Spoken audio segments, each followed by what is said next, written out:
Magandang hapon mga kabay. So ito po yung last na repair ko sa 39140 liter A. Ayan. Nakasaksak po yan mga kabay. So ayan, naka-on po yan. Hindi po siya gumagana. So tara mga kabay, samahan nyo ko. So yan na po mga kabay, nabuksan ko na po. Titingnan na po natin dito. Ayan.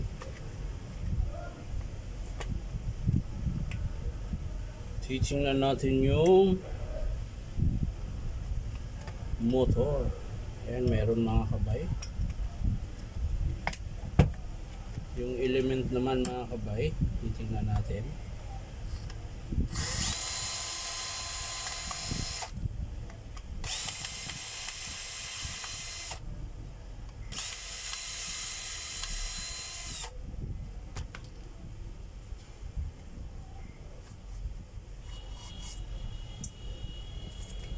So ayan mga kabay.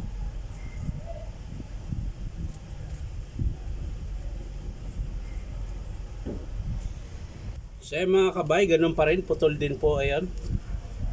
Putol po yung element niya, ayan. So itatry natin idugtong to mga kabay. Kasi di po siya gumagana. Ayan. Pag gagana po ito mga kabay, ibig sabihin, ito lang pong element. Pero pag di siya gumana mga kabay, iinit lang siya. Sira po yung PVC board. So ayan. Ayan mga kabay, dinugtong natin. Tutulan na natin mga kabay. Ayan. Tapos iti-testing natin mga kabay. Balik natin. Ayan. So ayan mga kabay. Babalik na natin.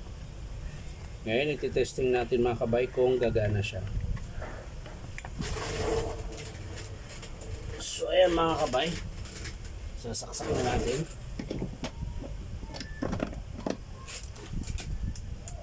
So wala po talaga mga kabay.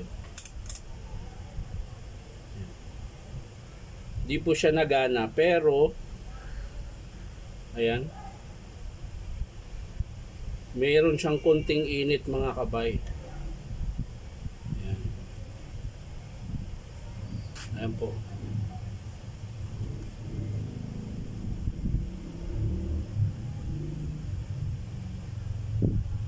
So yan mga kabay, ibig sabihin po meron din po sira dito sa PVC board. So ang estimate natin dito mga kabay, element tsaka PVC board. Yan. So yan lang mga kabay, maraming salamat sa panonood. At syempre, paki-subscribe nyo rin po itong aking YouTube account na Inom Tabay. At syempre, paki-click na rin yung notification bell natin para updated po kayo sa aking mga pinupost na video. So yan lang po mga kabay, maraming salamat. Bye bye.